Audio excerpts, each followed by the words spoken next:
This is WFO Radio. WFO Radio. Happy Friday, everybody. It's another edition of WFO Live on a Friday. And it is Easter weekend in America, in the world, and we're going to have ourselves a great old time. Last week on our Friday Cocktails show, we had Courtney Enders, we had Jason Logan. It was a whole lot of fun. I got so much feedback from you guys, the listeners out there and the viewers, that we just got to do it again and again. And so this week we've got another Friday crew set up. It is going to be great. We are going to hear from stock eliminator maven Randi Lynn Shipp, going to be on the show. I like people who have something to say. That is what matters most. You got to have something to say.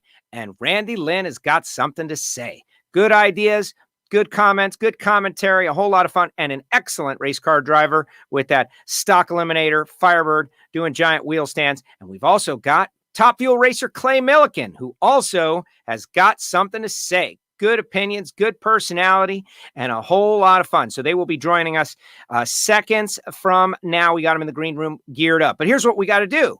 We got to build the audience. It's Friday at 4 o'clock Eastern time. So you West Coast folks, it's 1 o'clock.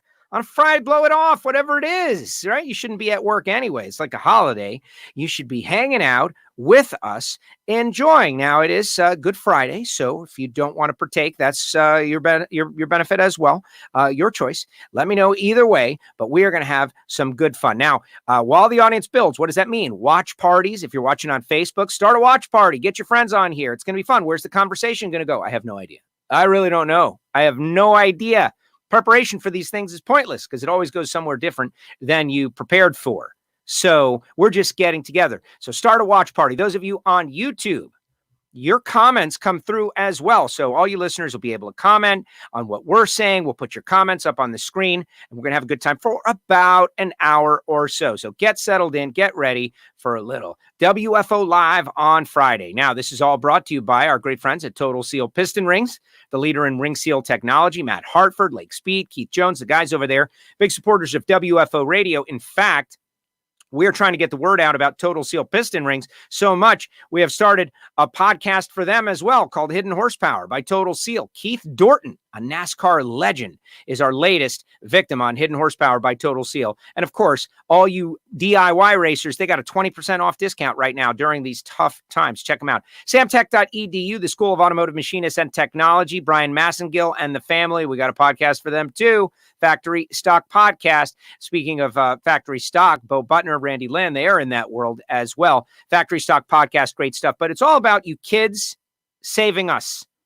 The next generation. We need mechanics and machinists and CNC programmers and all of that stuff. You don't just learn that. You got to go somewhere. You got to get educated. And they do it at samtech.edu.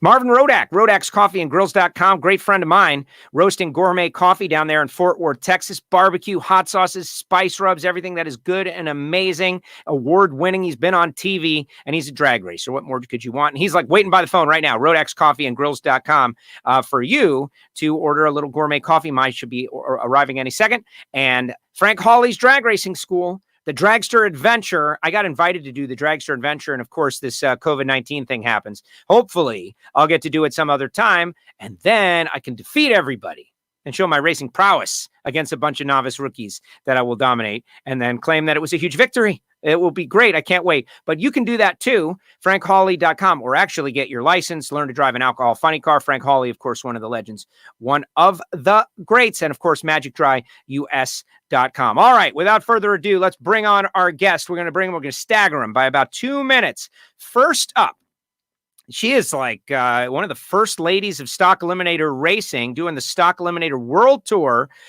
in her 1967 Pontiac Firebird, does giant wheel stands, joins us now, Miss Randi Lynn Shipp. Randi Lynn, how are you? Hey, Joe, what's going on? You ready for this? I'm ready. You ready for it's that time we do something around here with all this corona going around. There's not much going on. Right. Everybody is streaming something. Do I have your Twitter handle absolutely correct? I forgot whether it's 2 I's or 2 T's. I think it's correct. Yeah. Yeah. You're not a big Twitter girl, are you, though? No, not very much. No, no. I'm still stuck on the Facebook. Yeah, well, that's great. And we're on Facebook right now. And hopefully your, friends and family are going to watch and listen. And we're going to have ourselves a good old time. Now, it's kind of crazy. You're a great ambassador for Stock Eliminator. You've got an amazing car. You go run all the national events. And you, I think, draw attention to the category, frankly. Thank you. I try with Bo running Pro Stock and stuff. I feel like it kind of trickles down. People know him, so they know me, and they pay a little bit more attention to Stock Eliminator. So whatever it takes, because I believe it's the coolest class out there. So it is. We'll take that. And you're known, and we'll talk about it a little bit more, but you're known for being very creative in terms of the Halloween situation. We're gonna get to that, as many other commentary as well. Want to let you know. I bring the show in a direction or two, but if you got anything that you want to dive in on, you let us know. Feel free to take the show in any direction you want. Let's bring in our next guest, though, who is joining us from Drummond's, Tennessee. Randi Lynn, you're in Floyd's Knobs, Indiana, correct? I am. Floyd's Knobs, Indiana. Yeah. And Drummond's, Tennessee. Here he is. Top fuel racer, television personality, great friend of WFO Radio, Mr. Clay Millican. Clay, what's up? Happy Friday. Hey, Clay. Hey guys, how is everybody today? I'm great. We're great. Good. I accomplished. I did yard work. I got a giant pile of garbage in front of my house ready for them to pick up tomorrow. So I feel like I accomplished something. What about you? Hey, go ahead, Randi Lynn. Ladies first. Ladies first. What? Yeah. I do not like yard work, and I hate weeds, but occasionally, especially in a time like this, there's been nothing better to do. So we've kind of done a little bit of everything, but mainly cleaning up the garage and stuff away from the bugs. That's more my territory. And start weeds and mosquitoes, yeah. Two hatest, useless things on earth. Weeds and mosquitoes. What about you? Well, I can tell you that, so Donna, my wife, absolutely should be in the house flipping business, because it has been a flipping nightmare, all the work she's had me doing. Obviously, I love her and think the world of her, but oh my goodness, she does not stop working. And she's had me, I've been making about 3 trips a week to the dump, taking stuff off. She sprayed the yard. She's been at mom and daddy's painting. I was over there yesterday. I literally dug a ditch. I installed a drain pipe. I put gravel on top of it. I'm ready to go racing. There you go. How long was the honey-do list? Think about it. You've been racing how many years straight now? And there's just certain things that fall through the cracks. And so this list was pretty long. And you can expect it's all coming down on your head in one swift swoop. It is. No doubt about it. And the crazy thing is I don't think there's an end to the list, which right now it's okay. It's like, okay, it gives me something to do every day when I get up, besides get on Facebook and Twitter and Instagram. Yes, exactly. Speaking of which, we're on Facebook and YouTube right now. And if you are a listener out there, feel free to comment. We'll put it up on the screen for Randi Lynn or for Clay. What about you? Okay, Randi Lynn, you're away from the bugs. The race car is pretty well maintained at the racetrack. You mentioned you're doing some stuff. I know Bo has been in the shop a lot. How have you been staying occupied during this very challenging time? And Clay, breaking out the beverage. Clay, thank you. First beverage goes to Clay. When Gainesville got canceled like it did after the Sportsman was done, we went on down. Bo's mom has a house in Sanibel, Florida, and we thought, oh, this won't take too long. We'll just go down to Sanibel, hang out for a week or so, and everything will return back to normal. But this was no comparison to what we really thought in our heads. So we took off about a week after we were there. We were like, it's not getting any better. Business, they were starting to say businesses need to close down, and car lots were one of them. They weren't going to be able to operate. It wasn't considered essential, even though the rest of our businesses were essential. So Bo said, we need to take off and we need to get back home. And that's what we did. So we've been home ever since. And, since the car lots closed, there's not a whole lot for us to do. We've been cleaning out the shop, and which it was like 20 years worth of racing memorabilia and craziness that Bo kind of has a buying problem when it comes to crazy RFC auctions and draw auctions. You just don't know what you're going to find in our shop. And we found a lot of pretty crazy things. So What's the craziest? That's what we've been doing. What is the craziest thing that you found during this cleaning? Because I went through that same deal. I went my whole life in jackets, like my high school track champion jacket. And then my, like as we went along, it was just jackets. Popular Hot Rodding Super Show win jacket. So what was the craziest thing you found? Oh my gosh, a lot of pictures, and we have probably 20 hoods from different cars that they changed hoods and stuff like that on comp cars. And I mean, the hood scoops on the different cars are pretty crazy because a lot of them are from the 80s and 90s. And, they have like the complete square, like a mailbox looking hood scoop. It's crazy. So we found a lot of hoods that we didn't even know we had. There you go. What about you, Clay? Have you've been working? You've been a contractor over there, but have you done any memory lane clean outs of an old closet or something? So what we've been mainly doing, the honeydew list has really been at mom and daddy's. Over the last few years, we lost mom and daddy, but their place is literally, I don't know how to make it. It's just right over there. It's not very far away. And it is, as my sisters call it, the Clay Millican Museum. Mama has every newspaper article, you name it, she has it. And we're at that point, it's like we can't throw this stuff away. So Donna just moments ago ordered, I don't know how many big plastic totes to put all this stuff in. And I don't know what'll happen to it. I mean, we're going to put it and store it away somewhere, but it's like stuff you don't want to throw away.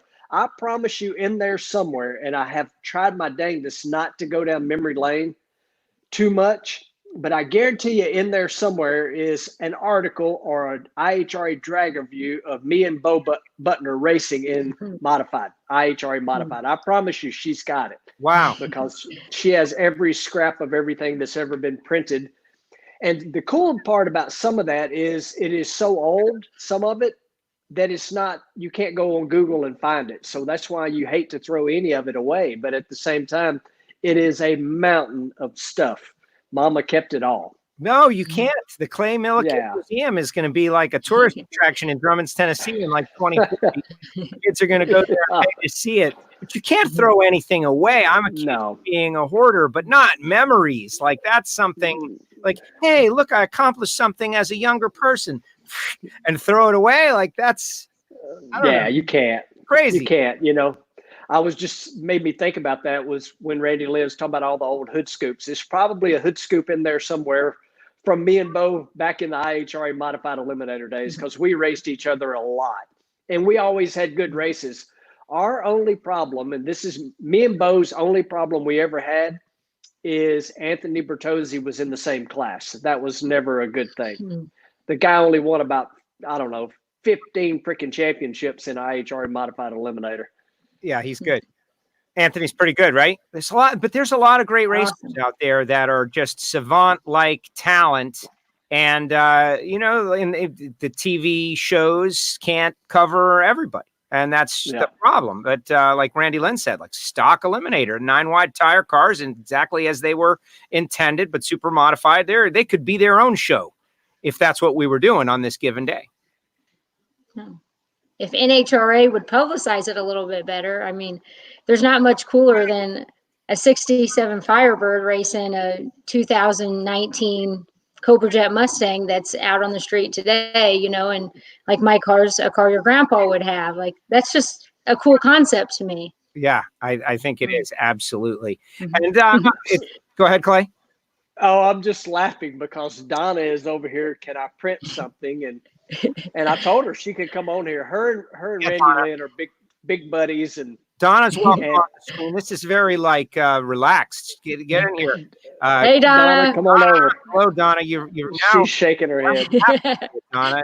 So me and Donna do all the T-shirt stuff together. So when Clay was saying all of that about the tubs that she has, I know because she brings me tubs of T-shirts all the time. Yes, and I'm like, oh my gosh, what am I going to do with all these T-shirts? Now that's been a big project, Randy Lynn, the T-shirt deal. Get into that. Is it more than you expected? Did you think you were going to have like a little side business and then all of a sudden it kind of is overwhelmed, taking over your life? Speaking of things taking over your life, I think that has taken over your life. Yeah, I did not intend for that to happen. The only person I know that's crazier than Bo when it comes to business ventures or anything in life is Kenny Koretsky. And when Bo and Kenny get together, I just know we're very lucky that Bo quit drinking before he met Kenny. Because if Bo was still in his drinking days, him and Kenny would have had some craziness going on. So now that Bo's sober, at least one of them can keep each other on track. But when they get to gambling and stuff, there's no telling where it's going to go. And one day they just decided they were going to bring the t-shirt trailer back, which in the end meant Randy Lynn's going to bring the t-shirt back. So I didn't really know what I was getting into in the beginning of it, but it's been a lot of fun. And it's kind of, I feel like we're all in NHRA drag racing to make it a better place, to make it better for fans, for drivers, for everybody involved. And I think with all of that, that's my contribution to the sport. So now I've embraced it now. Now is a perfect time to alert you listeners out there that you can get a WFO radio t-shirt at nitrofishracing.com, as well as a Clay t-shirt and a Randy Lynn t-shirt. Everybody on the screen has got a t-shirt in that Nitrofish trailer at nitrofishracing.com. Stress, though. You've made stress for yourself. I always say it about drag racers.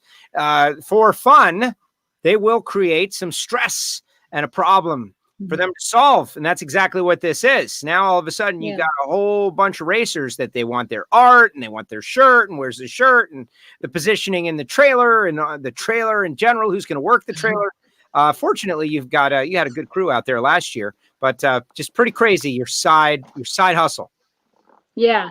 Well, we're currently swapping over all of the internet stuff. So our whole website will be different here in a couple of days, I hope. And all Clay stuff will be on there in a couple of days. I have it all on the new website. So once it transfers over, it's going to be, I hope, way better, way easier to use. So we're working on all that.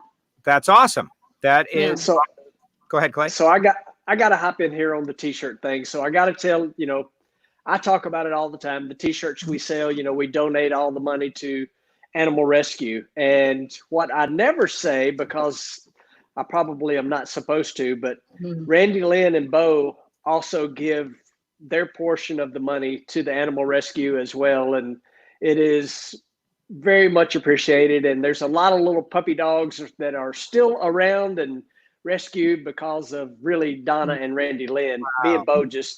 Me and Bo just talk a lot. That's what we do. Yeah. I like dogs. I like all animals. So we try to when Donna said that they wanted to give all the portion of their t-shirt sales, to their foundation, I was all about it too, because nobody wants an animal to go hungry.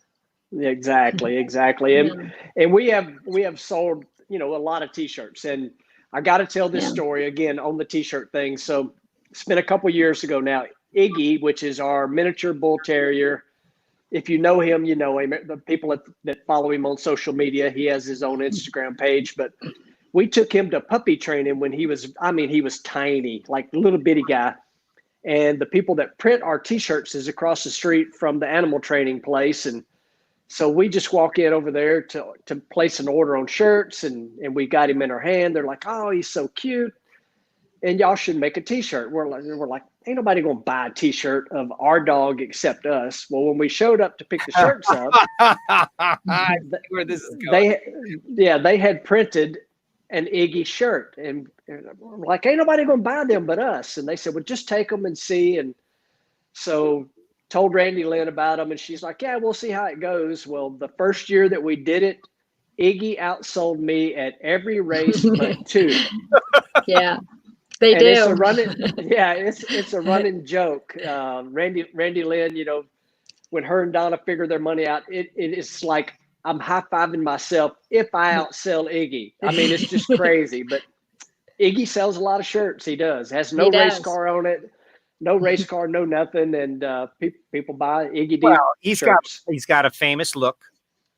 Right. He does. He's got a famous look, except he's I don't recall the shirt, but if it's got any kind of drag race theme to it, if it's just the dog, like that, it's just the dog. Well, it's just the dog. It's got a famous look. Dogs are very popular in our world. Like, come on. And we use him to judge how old people are, because if people that are watching this, if you don't, again, it's Iggy, Iggy, Iggy D Millican on Instagram. Yes. But if somebody comes up and says, Spuds McKenzie, and I'm like, okay, they're my age. And if they say, oh, it looks like the Target dog, then I know they're Randy Lynn's age. Yeah. Perfect example. Perfect example. What else sells, Randy Lynn, t-shirt wise? Like what works? Like we worked together on the WFO radio t-shirt, and I wanted something different. We came up with something different. It's going okay. And our listeners, but what have you learned through this experience that you can share us that you wouldn't be giving away? Like we don't want you to give away your cylinder porting on the, well, maybe not on your stock eliminator car, certainly how the quad jet's set up, but what works? Sometimes it's the craziest thing, like shirts that I'm like, oh, that's awful. It's hideous. It's never going to sell. They come out and they're the highest sellers. And then other things that I'm like, oh, I want that shirt. I order a lot of them because if I want it, I think everybody's going to want it. And that'll be the shirt that like, oh, a few racers here and there buy, but not everybody buys. So it's kind of hit or miss. The things that your general fans want and the things that your racers want are kind of two different things. And that surprises me a lot. But, Joe Costello's shirt, the WFO racing shirt, sells a lot to both parties. So we did pretty good on that one, I think. I think the shirt came out pretty well. We had a couple of versions of it that, it was a process. And to me, that's the best part of it is that the service of everyone thinks the shirt just ends up in the trailer, right? Like, you get somebody and then they draw the shirt and then you make it and you sell it. There's a process. It's a business and you made it so easy. And that's what you've done for so many of the other racers, having a racer mentality, like smoothed it out. And so you're actually providing a very important service out there. People may not even realize. I do try. I don't know if I always succeed as well as I did with you, but I do try. Yeah, it's great. We're going to have version 2. Like the ladies are complaining that they don't have a ladies version of the WFO radio t-shirt. So we're about ready for a reorder. Oh, there you go. There it is. All right. So I asked you guys to send in some photographs a little bit, and I got a couple that there was some, cross pollination, I guess. So the first is like wheelies. All right. Randy Lynn sent this great wheel stand shot of her 67 Pontiac Firebird. So we're going to have like a wheel stand competition between Clay and Randy Lynn here. Randy Lynn, that's a monster wheelie. Is that one of the biggest ones you've had? I know you had a couple last year that were nearly vertical, and usually round one stock, either Friday or Saturday, first thing out in the morning. Alan Reinhart loves to do that. Like that's his passion play. And I love to go watch stock, so it works out great. So I'll be heading from one place to another, and when I hear your car ready to flip over backwards, I can tell what's going on the racetrack. So you've got I'd call that a 45 degree wheel stand. Is that as high as it's been, or what would you say?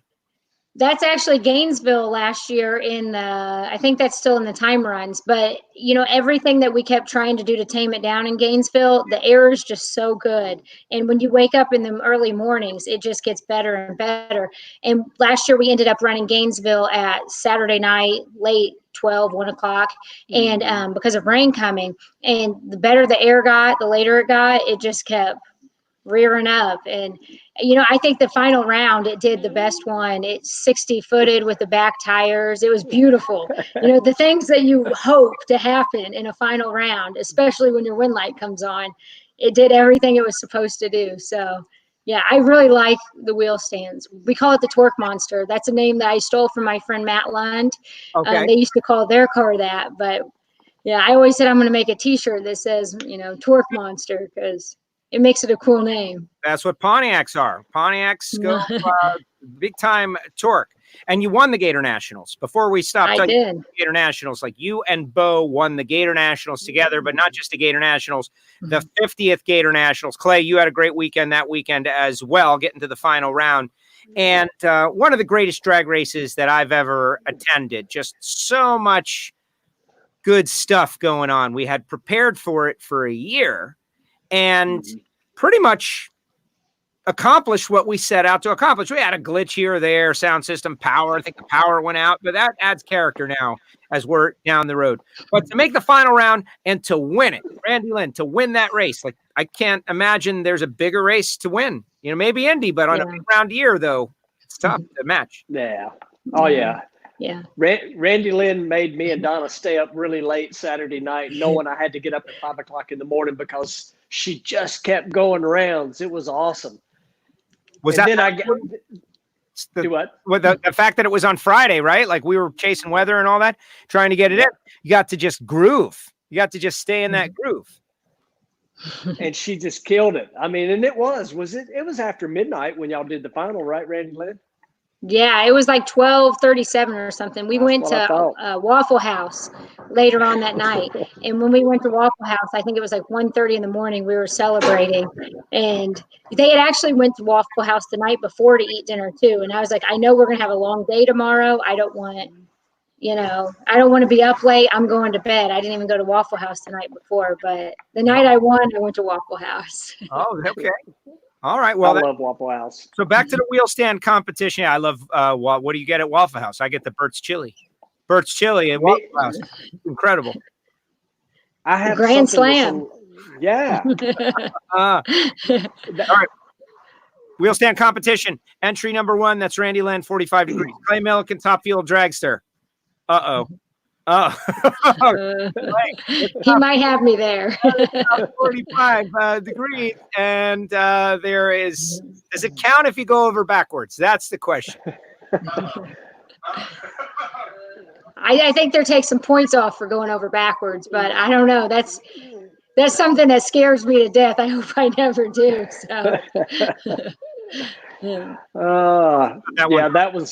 That was a little bit much. That was driver error on my part. And I would say Randy Lynn is the winner because her wheelie probably didn't end up costing thousands of dollars like mine did when it finished landing there.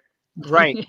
Yeah. The blowover is something that we fortunately don't see as much anymore. We have seen a couple in the alcohol ranks past couple of years, but there was a rash of them for a while. Stock eliminator, we haven't had a stock eliminator blowover just yet. We never. But you say driver error there, Clay. What was it? Obviously not quick enough getting off the throttle. Oh, look who's behind Randy Lynn. See that, dude? What's up, Bo? I know he can't hear me. So I'm a little delayed listening to you guys. And her wheelies cost way more than thousands of dollars, Clay, just to let you know. Way more. Chance to do that. Yeah. Yes. Bo thinks I'm a little bit high maintenance, but I might be. I think me or Joe, neither one is going to comment on that, Randy. I'll dive right on this. Randy Lynn, absolutely. You like things the way you like them, and they need to be that way, and they should help you get things the way you want them to be, because you give back in no other ways. I have no problem commenting on that. You got to know your worth. Yes. Win a lot of races too. Like you go out there on the national event level, does that bug you that you haven't been able to chase a world championship because you're doing national event stuff as opposed to the combination of divisional and national events that way? Not really. I still get to run quite a few divisionals, and I think if I actually had a shot to really chase things, that Bo would take me every bit of the way to try to chase them. I just have never had the right races line up early on, because I do, you count your first 3 out of 6 national events. So if I was to, win my first 3, then yeah, we would totally go chasing things. But because it's never really felt like that, we've never put in that effort. But it doesn't bother me at all. We get to experience a whole lot more craziness, shenanigans, and we do a whole lot of things, so I can't complain one bit. Yeah, you guys are out there doing the whole thing. Here's a question from people out there. Andy Crane, who is a golfing pro, by the way, who listens to WFO Radio. I know both of you love golf. I enjoy golf as well. This guy's job, he's a regular WFO Radio listener, lives up in Connecticut area, is a racer, announcer, pro golfer. not like PGA Tour Pro, but teaching pro, right? But he wants to know if you guys are in on the virtual racing craze like Caps is. Are you guys in on that in any way? Go ahead, Randy Lynn. I am not. I don't do any of like the iRacing stuff. Bo did do the practice tree thing with Kyle Seipel a few weeks ago, and that was a lot of fun. I was definitely watching that. But Bo has like the steering wheels, the gas pedals. He's bought all of that stuff. But to actually sit down and run a 2.5, 3 hour race, we don't really have the time for that ever, and he doesn't really have the patience. So no, we haven't really got into that too much, but I know a lot of the other drivers like Sean, JR, I see all their posts and they're totally into that. Yeah, I agree. I could easily do it. Like I could do that 10 hours a day every day, driving a video game. It'd be awesome. But you know, there's other things that I should probably be doing instead of that. The thing about Caps is he gets Napa out there. That's where he's really benefiting. Is he's doing a good job for his sponsor, which is a thing. Without a doubt. I mean, it's been fun watching. I mean, I got to tell the truth. I haven't watched a NASCAR race in many, many years. And the very first iRace that was on FS1, I watched it. Sat there and watched the entire thing. Me and Donna both did. Have I done it? No. I mean, I don't have the equipment to do it. And lately with all of the house repairs that we've been doing, you know, I haven't had time to do it either. But I got to admit, the pros versus Joes that Kyle Seipel did, we were 100% head first following that. Don and I even made our own ladder, and very cool. we made our picks. That was phenomenal to watch. The night that Kyle posted it on YouTube, we watched it on TV. I mean, it was really, really good. And I have to brag here that I picked the winner. So did I. Pick the winner. Yeah, I mean, yeah. Isn't that crazy? Like, to me, that's the craziest part about it. We were just talking about Anthony Bertozzi, and you know, Bo's one of those guys. Randy Lynn, we could talk about this later, but there are some guys who just know how to win, right? They just That's right. they got a win light switch, right? They're like, okay, time to turn the win light on, and the win lights. And as soon as I saw the list of names, the greatest of the great, the best that there's ever been. Many, many Mellow Yellow championships and many, many Lucas Oil championships and many $1 million bracket race wins. And I saw one name and I was like, there's your winner. Said it on the show. Clay, you and I obviously are on the same page. Like, what is it with Pete? The guy is like next level of the greatest of all time. He's the Terminator. Yep, he's the Terminator, no doubt about it. How though? Like, that's why, I mean, no, he's good, right? Yeah, it's Savant. But how? Yeah, I don't know. It was really fun to watch, and I hope they do another version of that. And the thing is, I mean, you know, most of the pros, you know, do not let go of a button. I mean, Bo's got to do it a little bit because he got on this kick and bought a super gas car, you know, and you're talking about chasing points. Randy Lynn, y'all kind of chased points a little bit with that deal. I mean, because Bo had a legitimate shot of winning the super gas championship. I guess that was last year, correct? Yeah. Yeah. That was a blast. I loved that part of it. Very deep in the rounds at Indy, right? Like, where was that you went way deep into the rounds in that car, Randy Lynn? Yeah, I think I lost like 4th or 5th round at Indy with a super gas car. And I hadn't drove anything like that in a long time, other than my super street car like over 10 years ago. I hadn't let go of a button, just my leg. So it was way better than I thought. I was a little intimidated at first. I didn't get a test because we went to test the factory stock showdown car, and it started sprinkling. And I had made like an 8th mile run, lifted, and I went into Indy thinking, gosh, should I withdraw? Should I, what should I do? And Bo was like, oh, you'll be fine. You'll be fine. And I made one run. Yeah. I came back and I had the biggest smile on my face, and I was like, I can do this. And like 1st and 2nd round, I did a very good job driving the stripe. And I'm like, maybe I'm not just a stock eliminator racer. Maybe I could do this. So right now the car's getting redone. It's at Race Tech, and where it's getting rewired, everything. It needed a whole revamp. So I'm hoping revamp. It only won like the first race it was competed in, right? Like, come on, what kind of revamp did it need? Yeah, I called it slimy green though. It was a slimy green color with a little bit of blue, and that's not really my style. I'm more of a clean car is a happy car. That's what my friend Jimmy DeFrank says. So yeah, I'm going back to a little bit less chaotic. I get it. All right, Clay, you sent in a picture. We saw your wheelie picture of the 01 Werner Top Fuel Dragster going up and going over, but you had also sent me a photo of an actual General Lee car back in the day. And what's the story behind this car? Is that your car? That is my car. I got that car when I was 15 years old. It was my second vehicle. Daddy gave me a old 63 Dodge truck, and this Dodge Charger, Mom and Dad had the little grocery store, which is behind the picture of the General Lee there. That's Mom and Daddy's little store.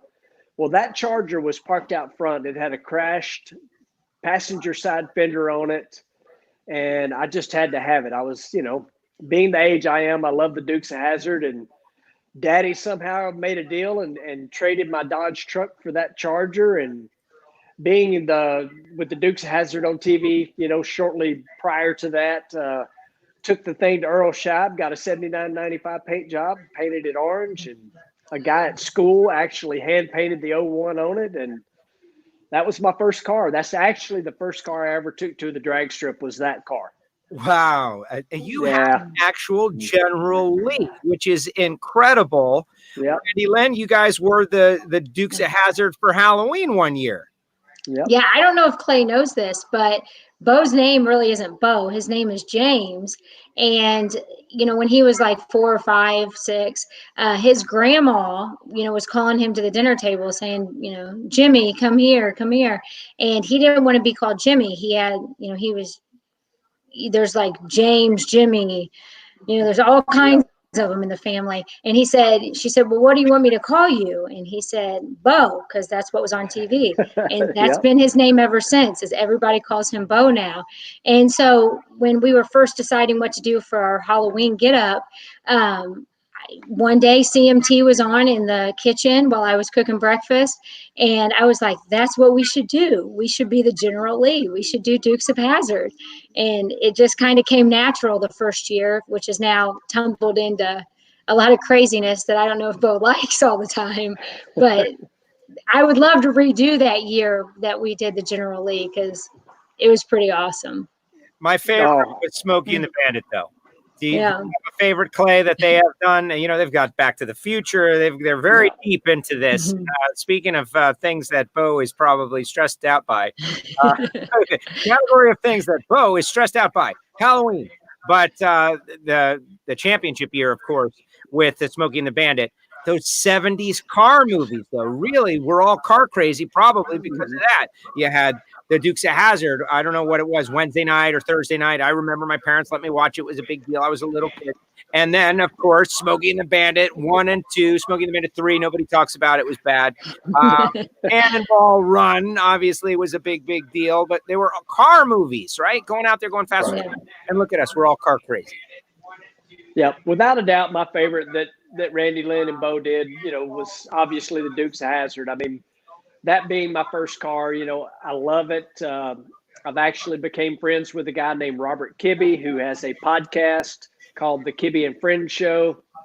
I've been on the show, and every week on their podcast, they review an episode of the Dukes of Hazzard. I mean, I just find it fantastic, and it's funny. Right now, they're doing the season where Bo and Luke were not on the show, and they hate it, but they're kind of making their way through it. It's just funny. But the to get to do the Top Fuel car, we were sponsored by Werner Enterprises, and actually right now as we speak, I'm getting a text message from one of the guys who works at Werner Enterprises that was involved in that. But And Craig, I know he's watching it. Craig, stop texting me. It's popping up on my phone while we're doing this. His phone. No, that's yeah, it was cool. I mean, again, having had that as my first car, And then when Johnny Knoxville and they come out with the remake of the movie, and for Peter Lehman and Warner Enterprises to put a deal together with Warner Brothers Studio and to have my top fuel car done up like the General Lee was phenomenal. And then to be such a, something people still talk about to this day, flipping the thing over. But I mean, I'm driving the General Lee, you got to jump it. And so that's what I did. Luckily, Bo didn't do that. Yeah. Well, this year Halloween is on the Saturday of Vegas. So I'm trying to generate a trick or treat meet and greet and make it huge like it is in Pro Stock and Pro Stock Bikes. So Clay, maybe you can bring that car back. Maybe. Yeah. Maybe. Costume. You know what? You guys sent me some photos, and I tried to get as many up in, but I've got a great photo of Clay that I should have thought it would go this way. At a Doug Herbert put on the brake gala, and he was dressed as Howard Stern. Man, it was one of the best costumes I've ever seen because I didn't even know it was Clay. He's talking to me, and I don't know who this dude is, man. Like, who is this guy? And he's like, it's Clay. And I'm like, oh my gosh. So the point is, you're willing to get in a costume, Clay. You should do it. And actually, that Brakes Gala was a 70s themed gala. And the get-up that Donna had got for me, for whatever reason, when I put it on, I guess I did. I looked like Howard Stern because that's what everybody thought. I was Howard Stern.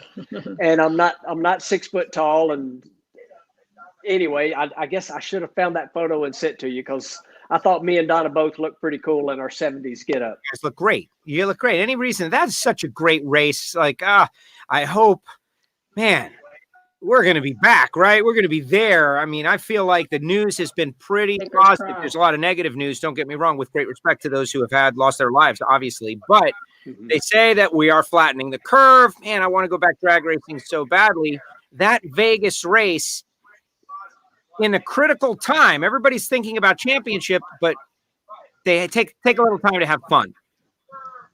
Yeah. Yes, absolutely. Absolutely.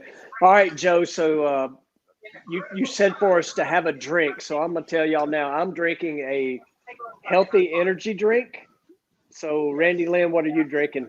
You're drinking. You're not in a red Solo cup. You're in a white styrofoam cup. Yeah. Well, I was gonna try to drink some wine, be really sophisticated, but we didn't have any. So, and we didn't have any red Solo cups either. So I have some Tito's and orange juice and vodka, but I haven't drank very much yet. Get on it, Randy. Hey, here's ladies and gentlemen, thank you very much for coming on WFO Radio Live. We really appreciate you doing this, making the time to we've got quite a big audience out there. Thank you so much for doing it. Cheers.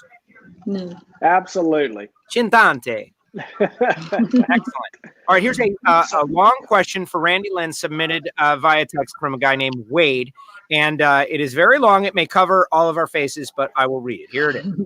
For Randy, how does NHRA Sportsman Racing look down the road? I know the car counts keep getting cut. Just wondering if they will be getting cut even more. It seems like it takes 8 grading points to run a national. Will there be a Sportsman National event and other sports nationals? P.S. Love the ladies and the sportsman cars. Randy Lynn is at the top of the list.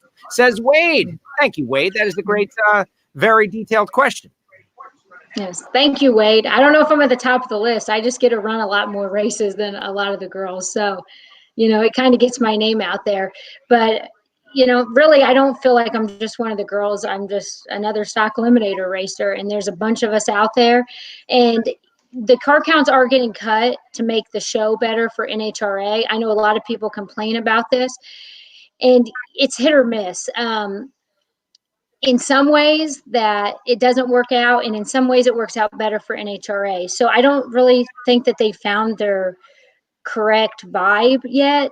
I think it's just something that it's all trial and error that they're trying to work on. And, like some of the races, I think Gainesville had like a 60 car field for stock eliminator. That's very, very low. We could have probably took 120 cars. It could have been, they could have took a full field like they do at Indy and just added a day, and cars would have still showed up.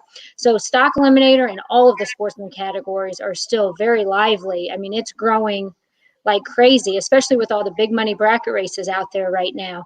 But I think that NHRA is just trying to be the elite, and they want you to run certain divisionals in order to get into the nationals. And right now, it's just crazy how many divisionals it really takes to get into those national events. Yeah, that is the deal. And I get it. First of all, NHRA makes money off sports and racers. And so there's a reason why they have to cut the fields. And it's, I think there's many reasons, but one of them is pit space. Everybody's rig has gotten so huge and everything's gotten so big. And so there's less space. That's one of my things. Someone wants to know what I'm drinking. Jameson. I have, not that I'm a big Jameson guy, but it was a gift. It's in the house. I grabbed it and I'm using it on my Fridays. And soon it will be gone. Just like that. You know, Joe, Clay is a former sportsman racer, so he can probably chime in, you know, a little bit on the sportsman stuff and how they're eliminating the car counts and what he thinks a little bit. Yeah. What do you think, Clay? Former bracket racer. Go. Well, I mean, I've done Super Gas, Super Comp, Super Street. I love the sportsman guys, and I keep looking over. I've got a watch party going, and I've got people chiming in. And actually, a few minutes ago, we were talking about iRacing, and Cole Cummings just replied that drag racers would probably be banned from iRacing, and I probably can't disagree with that very much. But you know, getting in some of the races is definitely crazy. You know, I wish the fields were bigger, but Joe, you're right. The rigs have gotten so big. A lot of the tracks we go to, they simply don't have room to park them all. But, you know, I think the more the merrier. I mean, because I ended up in a top fuel car from starting out bracket racing, going super gas racing and all those things. And it was being at those tracks and being exposed to people is how I ended up meeting, you know, Raymond King, which in turn is how I met Peter Lehman. And that's why I'm here. You know, I love the sportsman racing. I keep up with it every chance I get. I'm out in the sportsman pits. I go look around and I'm gonna jump back to something that we talked about way earlier. Randi Lynn has definitely made, you know, more people pay attention to Stock Eliminator between her and Slate Cummins, who makes stock like a spectator sport, holding 2 or 3 tents and doing all the crazy things he does at the finish line when he's going down the racetrack.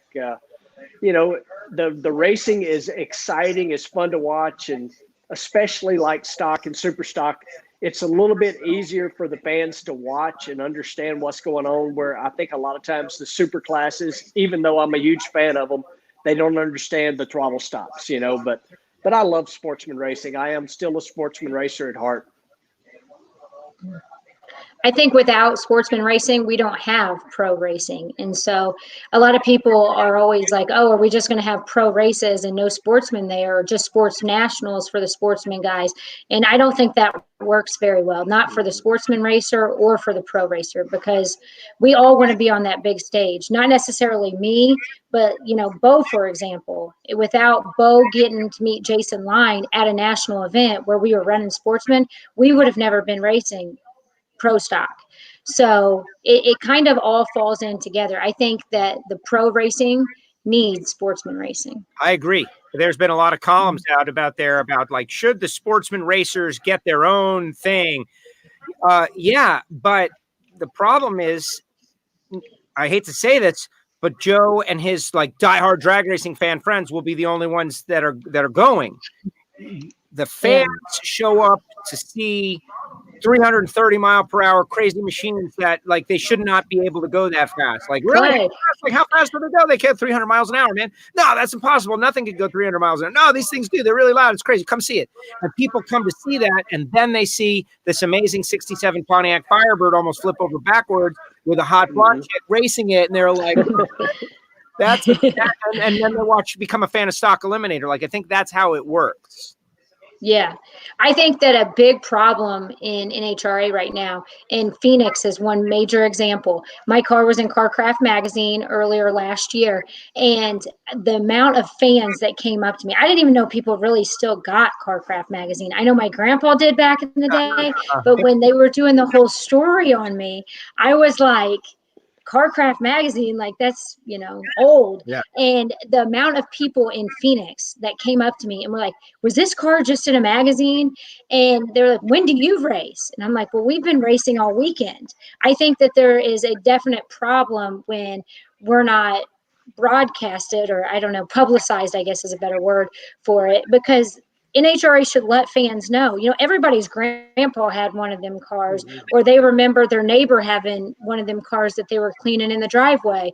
Like, you can all kind of relate to the older stock Eliminator cars. And if you can't, you can definitely relate to all the new Cobra Jets and Copo Camaros, So I think that everybody can relate to something in stock Eliminator, maybe not in Super Gas and Super Comp as much, but once they figure out what the classes are all about, I think that they become a lot more interesting.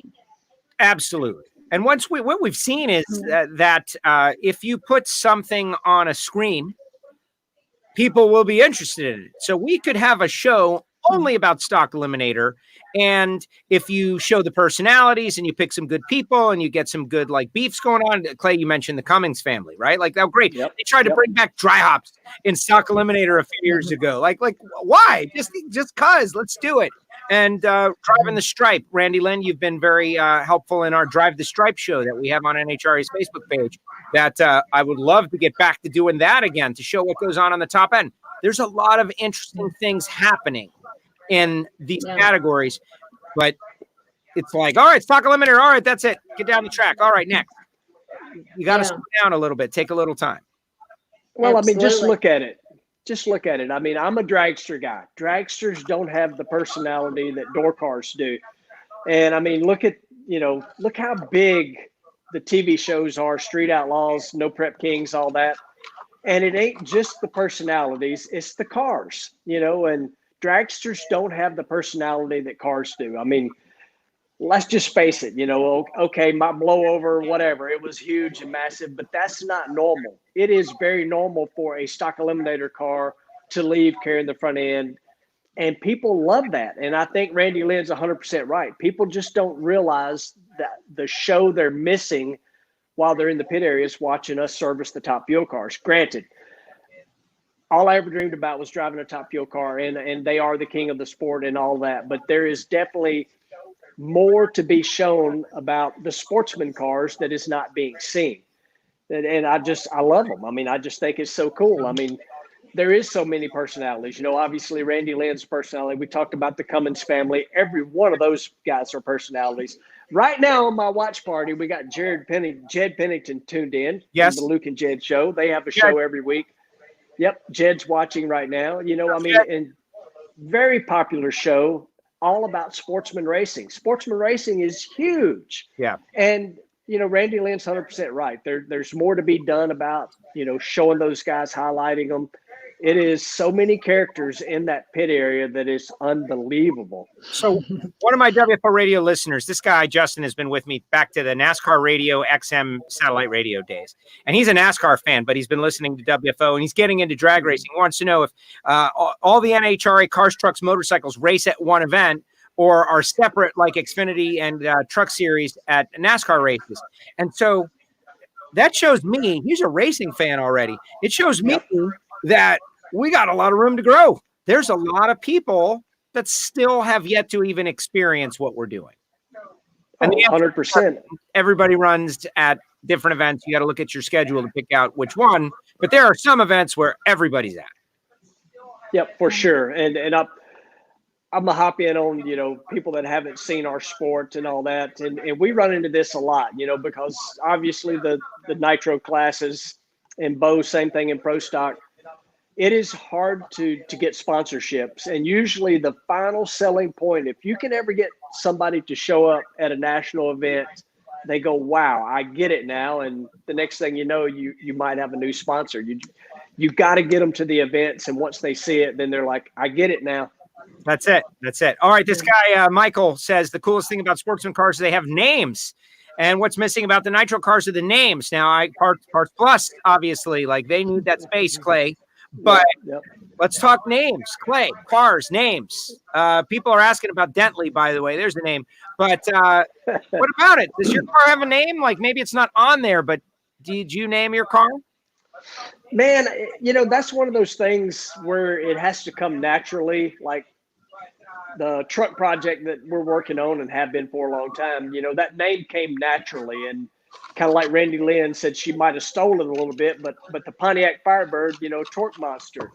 So some of my Werner cars, actually one in particular, it was called the Rap Mobile. A lot of people watching may be shocked by this, but I'm a huge rap music guy.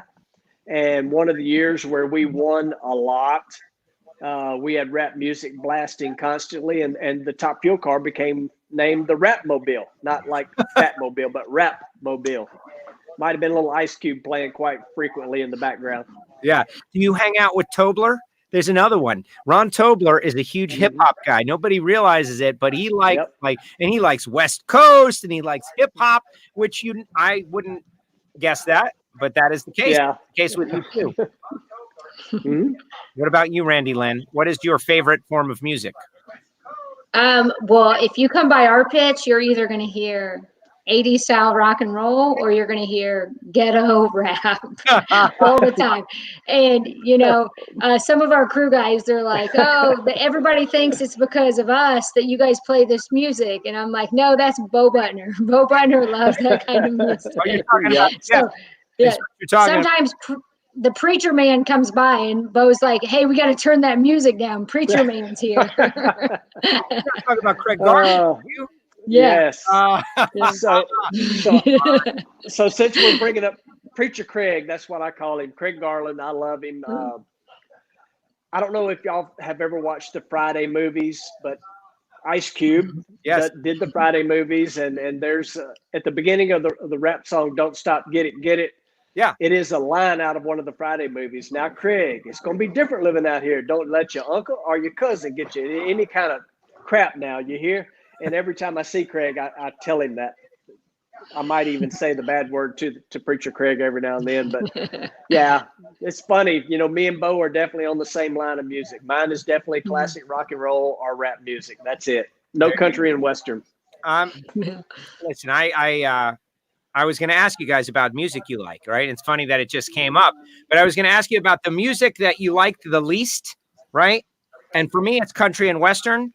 But even in the music you like the least, whatever it is, usually you have one group that you like. Like, so for me with country and Western, I like Alabama. I don't know why, but I like Alabama. Song of the South. They got a couple of songs. They're like, I like that, right? What about you? Like least favorite genre, favorite band within it? Let's start off with Clay. Well, definitely country and Western. I'm not a fan, but I can listen to, and I don't know that you really call Charlie Daniels country music. It's kind of Charlie Daniels, perfect example. Charlie Daniels, LA by Omaha, that's a good song, but Kentucky Headhunters. I don't know if y'all know Kentucky Headhunters. I like their stuff. It's kind of rock, country, hillbilly kind of music. I like them. Are you going to get kicked out of Tennessee for saying you don't like country and Western music? People around here, my neighbors, they hear it quite frequently, rather loud, and it's normally some Dr. Dre or, maybe some Lil Wayne or some, you never know what's going to be blasting out of my shop back there. All right, Randy Lynn, least favorite music genre, favorite band within. You get what we're doing here. Yeah, I don't, for the most part, like girl singers as a whole, but I love Mariah Carey. I have since I was a little girl. I like everything about her. I just recently made Bo go see Mariah Carey in Vegas, and he loved it, despite what he might tell you. Loved it. But loved yeah, it. He loved it. Yeah, I'm a big Mariah Carey fan. Let me tell you about Mariah. Mariah's hot. She's doing really well. Come on. Yeah. Like, there are some people. She's one of those one name people as well, Mariah Carey. And I remember when she and Derek Jeter were dating. That was a big thing for those of us fans of Derek Jeter.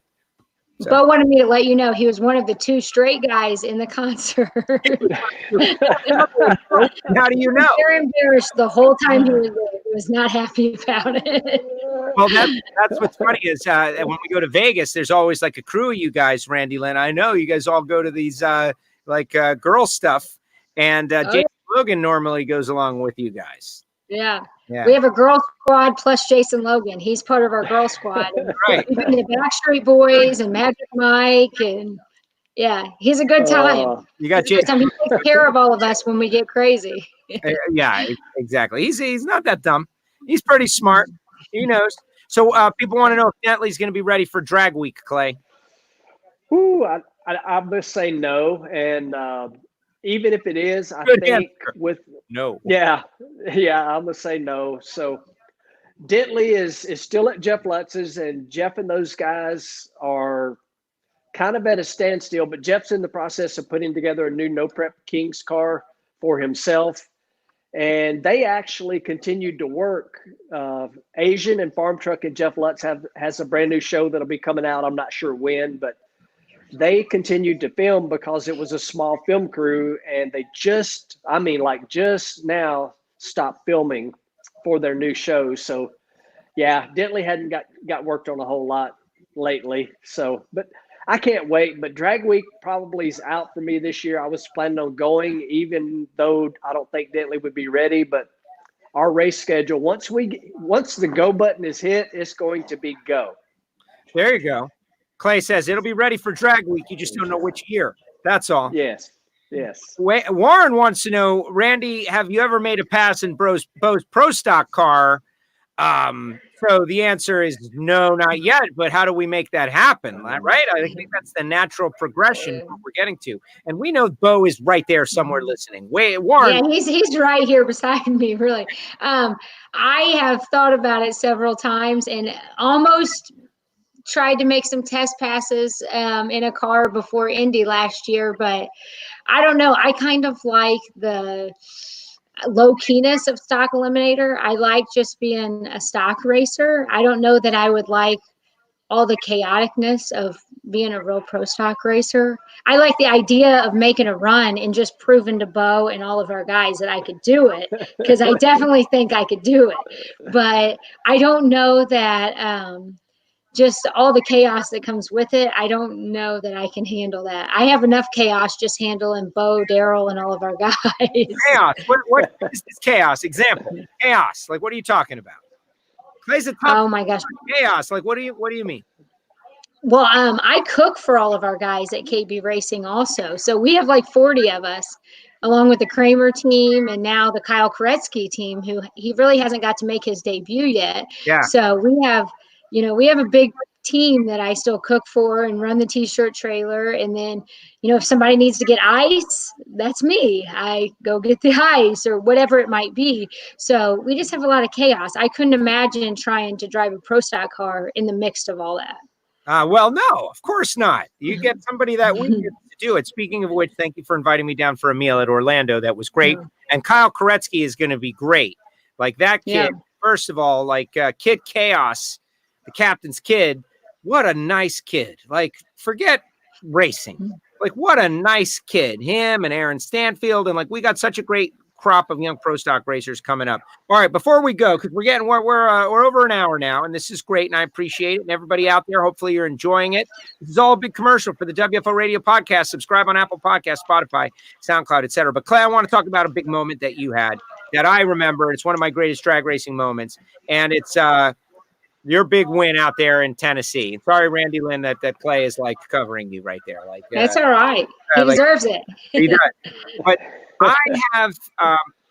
I'm a drag racing fan who happens to be a broadcast person, and I'm very fortunate that I'm able to do broadcast stuff in drag racing.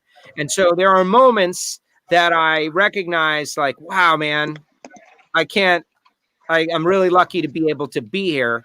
And it was after your win at Bristol. And Jason Logan, the aforementioned, had to bust out early, and they were like, Joe, you got to get on stage before Alan and like warm the crowd, and you're coming into the winner's circle, and we're throwing out t-shirts, and like the gravity of that moment. Wow. One of the best moments to this day that I have been involved with NHRA drag racing. Now you're way down the road. That Clay, the Clay who hadn't won a race, like that's different Clay. You've had a lot of good runs. You got a really strong team. You've set records. You've had really strong performances, but still that day, wow. Yeah, nothing that I can do here going forward, and actually nothing in my drag racing past, including 6 straight world championships, nothing will top that day. I mean, it was 254 starts without a win. I don't know how many runner-ups, and the way that all played out, I mean, things happen for a reason, and it was supposed to be that day, that race, Father's Day with having lost Dalton, all the things that stacked up and lined up. That was an unbelievable day, you know, very emotional. It still will make me tear up, you know, if I start thinking about it too much, because man, what a wonderful day. Every now and then, you know, I'll see a post about it, and yeah, nothing will ever top that. I'll never forget the top end, you know, all the things that happened there, and then going up, you know, on stage, and yeah, it was a beautiful day. That's all I know to call it. Nothing will top that. I mean, you know, and I've had some awesome days. I mean, my first top fuel win was against Shirley Muldowney, which was incredible, but emotionally and just everything that went along with that day was unbeatable. You know, I don't care what I do from here forward. That one will still be the top of the list. And you got a big event coming up, right? Tell us a little bit about Breaks out at Memphis. Tell us about that. Yeah, you know, there's a lot of history, obviously, between Doug Herbert and myself. You know, you can go look that up on YouTube and find, you know, yeah, you know, Doug Herbert and I ended up in a little shoving match on live television at Maple Grove. And of course it was like Mutt and Jeff, you know, he's a giant and I'm a little bitty fella. But you know, fellas, by the way, it's not the size of the dog in the fight. It's the size of the fight in the dog. Everybody knows that. Oh, for sure. You know, it was crazy, but he and I are now like great friends. And, you know, every year, I think this will be our 5th or 6th year. I'm not sure. 5th year. I host, and Donna and I, we host a Breaks Teenage Driving School, which is an organization that Doug Herbert started. It's a free teen driving course, and we do it out at the Memphis International Raceway every year. And it's October 25th and 26th this year. And I got to be honest, I'm a little nervous. I've got to call Doug and find out, you know, obviously they can do it without me, but it'll be weird because I got a feeling we'll be racing on that weekend. Again, back to the condensed schedule.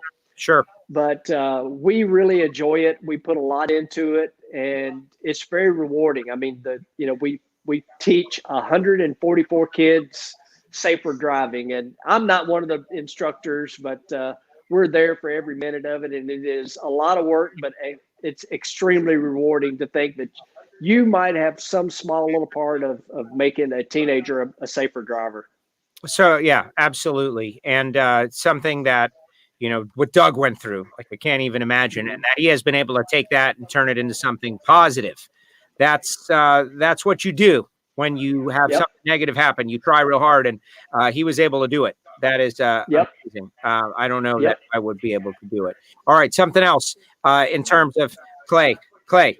Look, Randy Lynn, I moved it over, so we don't we block out me. We don't block out you. I know what the audience likes. Clay, look at that ET slip right there. Yeah, I had to send you that picture. That was insanity, man. Come on, all absolutely you out there. Comments on YouTube and Facebook. Randy Lynn, look at that thing. Like 809.60, 296 at the 8th, and there's a person in there. You're doing that. Yeah, and you know, it's now no longer the quickest run in history, but it's still something I'm pretty proud of. I mean, if you look at that 8th mile time, 2.897 at 296 miles an hour. There has been a car that has been faster to half track, and now there, you know, Brittany Force has been a touch quicker at 1,000 feet. But first car to ever run 280 anything in the 8th mile. I mean, you know, there's so much out there, and I love the Radial Bursts of the world, and they're talking about, you know, going 350s and talking about somebody maybe going 340s. But think about that. 289 in the 8th mile, 2.89 seconds, 809.60 foot. That thing was a rocket ship. And I shut it off early. I actually shut the throttle off at 940 feet. So it could have been quicker. Crazy. And, you know, prep, I just spoke with Keith Berry yesterday. We did a Facebook Live with Keith Berry. Nice guy, great guy. And I'm really interested in the radial stuff. It's just their track prep situation is very different. And track prep is a big part of this deal. Now, I don't know what our crew chiefs could do if we raced on a track prep like that. There would obviously be like a learning curve. But boy, after the learning curve, something would it would be very different. The track numbers, I think. So I got to ask real quick, Randy Lynn. At one point, I know Bo was talking about and maybe even working on a no prep car. Is that still happening or no? Yeah, we actually have it was going to be twin turbos, but they didn't quite fit. So now we're going to be a Pro Charger car, which is really a whole lot better option because Bo knows how to tune those a little bit better. And it's pretty much done, but we were told by, I think Chuck, is that the little guy that does a lot of the commentating and stuff? We were told that we weren't allowed to show up at some of their No Prep Kings races because they didn't want any big teams coming in and taking over. So right about the time we got the car done, they kind of informed us that, nope, you're not allowed. So we're still going to take it out. We're still going to do some other things. And, who knows, maybe I think they have like a race to win thing now. So that's a possibility that we'll go to hit a couple of those and try to race our way into the event. But yeah, we've been to one no prep race and the whole track was covered in pollen. And Bo was like, "You're going to sweep that up, aren't you?" And they're like, "No, it'll blow off when you go down the track." So it was really exciting and a definite turn of events. And we're going to give it a couple more shots. The betting, the dice throwing in the burnout box during downtime, the cards in the stands, like it was nuts. It was way different than an NHRA race, but it was a definite good time. It's funny you bring up betting. That makes me think about Rockingham and a couple other races where Bo may or may not have been involved with some betting going on in the grandstands during some IHRA qualifying.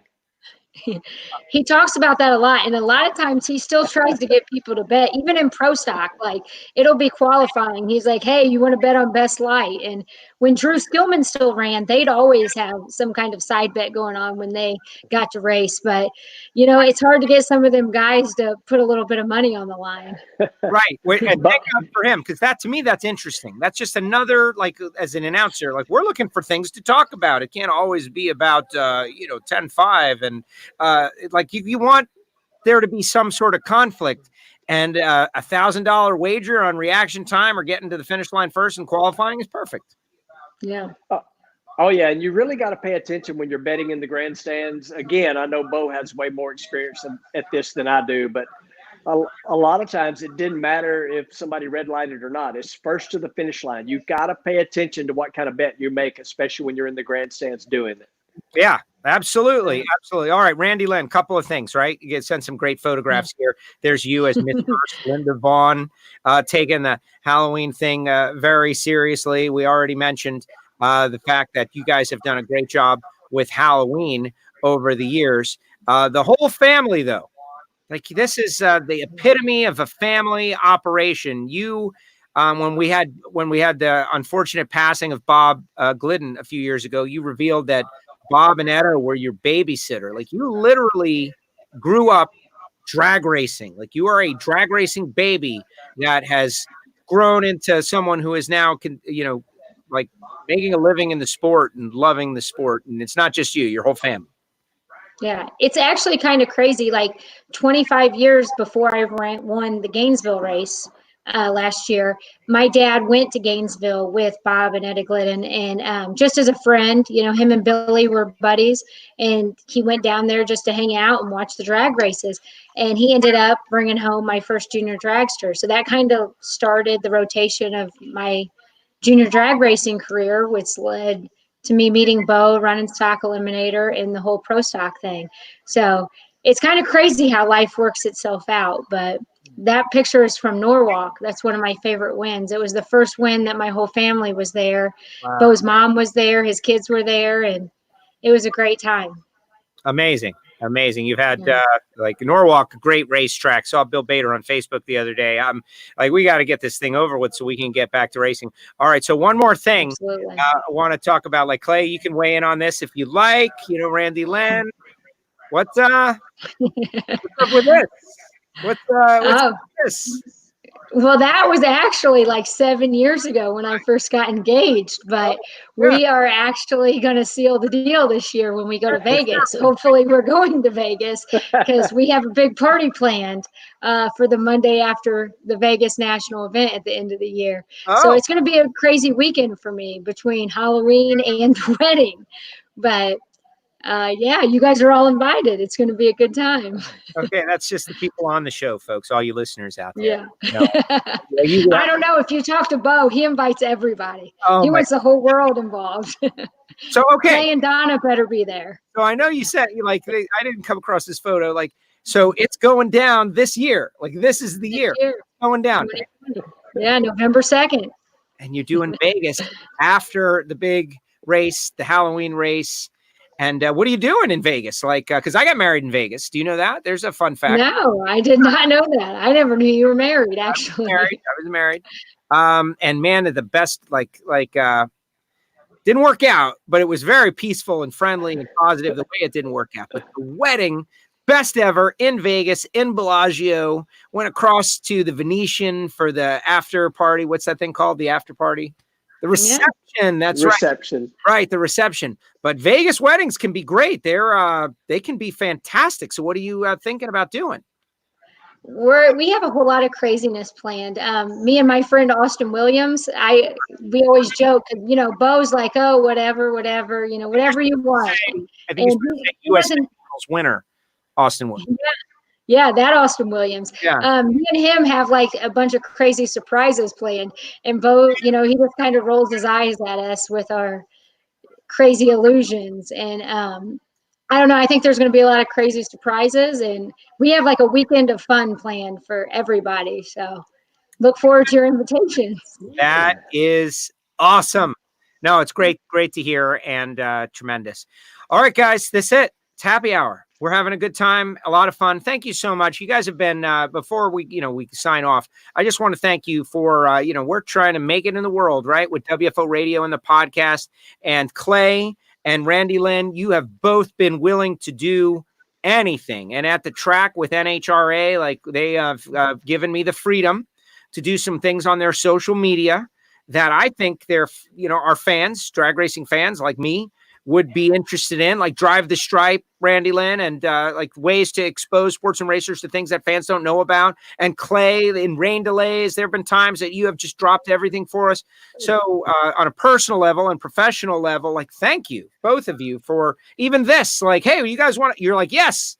Like, you sure you know it? Yes. You guys just sign up for whatever I say so far. So thank you for that. And thank you for doing this. And hopefully you've had fun. We've had a blast. Clay, it has definitely been a lot of fun. I appreciate you letting us come on. Yeah, there it is. Now, Randi Lynn, is Bo there? Is he monitoring this whole thing? Yeah, I keep telling him to come in here and say hi. I see Randy's eye. I know I'm busy right now, Joe. Get in here, sit on her lap, or squish with her. We know y'all. He says he's busy, but since this Corona thing has happened, he's looking for things to do. Yeah, hello. And when are we going to race again? Can we start over? I don't know, man. I don't know. We're going to race. The numbers are changing. We're going to race. We'll be back out there. It's going to be different. I saw your interview on Drag Racing TV the other day. I thought you did a great job. Look, we just got to wait it out, right? The worst thing would be to try to come back too soon and then have it flare up again and have to go through all this again. Yeah. Hopefully that does not happen. Hey, tell him, Joe, I have to give our buddy Chip Loff on the shout out for Strut Masters. Yeah. Clay, I know you've had a relationship with him also. Really good old guy. Went through some surgery, have a hip replacement. He's pumped up. He's ready to go back racing. So hope he gets healed up and well, and we'll see him soon. There you go. Bo, thank you very much for lending us Randi Lynn for the past hour and a half. It was fantastic. So, Bo, November. It's the date. It's locked. You have to tell me what he said later. Bye-bye. Oh, there it goes. I have my earbuds in. He can't hear you. Oh, there it is. All right, Randi. He might be the wrong way room. We don't know yet. That would be a big mistake. Let's hope not. That would be a big mistake, Clay. Oh, Bo is definitely, he knows that he's doing the right thing. And I'm excited to go to this wedding. Oh, my gosh, it's going to be crazy. They're partying at people in the pit area. All right, Clay, we're going to jettison you first. Thank you very much, Clay. I really appreciate it. Really appreciate you. Thank you for sharing on your Facebook page with all your fans and all fans of Clay. Mm-hmm. Thank you so much. Appreciate it. Clay is up on Twitter, does a great job with the Twitter handle, sharing all kinds of great stuff, weaving our fans into it. The thing you did with like hiding prizes and places, like creativity, all that stuff. Clay, thank you so much. I really appreciate you. Thank you for having me on. It was great seeing you guys. Can't wait to see you at the racetrack. There he goes, Clay Millican. And Randy Lynn, you're not active on Twitter. I got your Twitter handle on there, but we got to get it. But you are very I'm active. going to get better at it. I'll try to get better at it. You know what? Just focus on Instagram, honestly. We want to see pictures, tweets. I don't know. I'm kind of over it, but whatever. Put up there.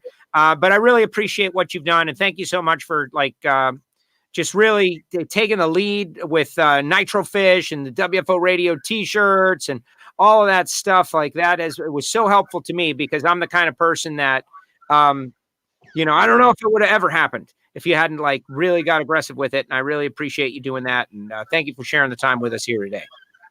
Anytime. I appreciate you having me. It's been a good time. Yeah, it was a lot of fun, right? Like Friday cocktail. It was a blast. A way to break up this whole quarantine thing we have going on. Quarantine is broken.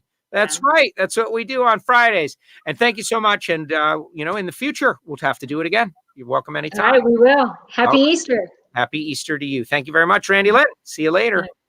Bye-bye. There she goes. Randy Lynn Shipp. And that is it. Just like that, Friday cocktails. And look, Kathy is out there, says thank you. And Randy Lynn, so beautiful inside and out. And it's true, Clay and everybody and all you WFO radio listeners. Thank you so much. I really appreciate you and all of you that listen to WFO radio on a regular basis. And we are a podcast. We're doing this live stuff because everybody's home. But in the end, we're a podcast. And what we do is we do podcasts so that you can be at work, you can be driving, you can be working. WFO Radio, Apple Podcasts, Spotify, SoundCloud. WFO Radio mobile app is free. You can search for it right now. It is free. And this video will be up in the video section. Thank you, Michael. Friday Cocktails. I'm just trying to stay sane. Hey, who did I talk to this week? Tanner Gray about Pro Stock and being in the Gander RV and outdoor truck series on the NASCAR side of the world. Tanner Gray, shout out to all the NHRA fans out there. Go into the WFO archive and see Tanner Gray. Also, Keith Berry, drag radio guy. Woo! We had a great time with Keith Berry. So much fun. And a whole lot more coming on WFO Radio. Once we get back to racing, follow me, WFO Joe. Of course. There it is. Apple Podcasts, Spotify. We got a YouTube channel. That's where people are watching the show. SoundCloud, Apple Podcasts. And don't forget to get that WFO Radio t-shirt. Let's put Randy Lynn to work. That's what I'm talking about. All right, everybody. Really appreciate you. Appreciate everything out there. And we'll be back next week. Alan Reinhardt, Q&A. Oh, yeah. It is going to be great. And so we'll see you next time right here on WFO Radio.